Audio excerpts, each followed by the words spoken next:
Bharat Gaurav tourist రైలు ద్వారా జ్యోతిర్లింగ యాత్రను ప్రారంభిస్తోంది. మరి ఈ యాత్ర ఎప్పుడు ప్రారంభమవుతుంది? ఏ ఏ క్షేత్రాలను కవర్ చేస్తుంది? పూర్తి వివరాలు తెలుసుకుందాం. కార్పొరేషన్ ఐఆర్సీటీసీ భక్తులకు సువర్ణ అవకాశం కల్పిస్తోంది.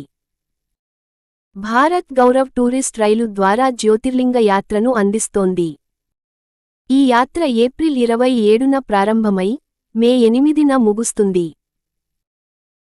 11 రాత్రులు 12 రోజులు కొనసాగే ఈ ప్రయాణంలో మొత్తం 7 జ్యోతిర్లింగ క్షేత్రాలను సందర్శించేలా అవకాశం కల్పించనుంది. భారత్ గౌరవ్ టూరిస్ట్ రైలు గోరఖ్పూర్ నుంచి ప్రారంభమవుతుంది.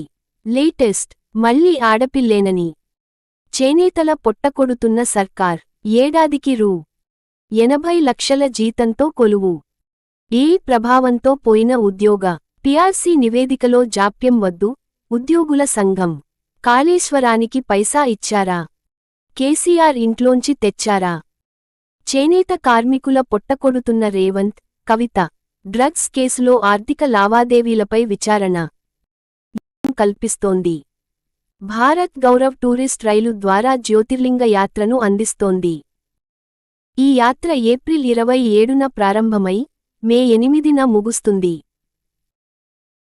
11 రాత్రులు 12 రోజులు కొనసాగే ఈ ప్రయాణంలో మొత్తం 7 జ్యోతిర్లింగ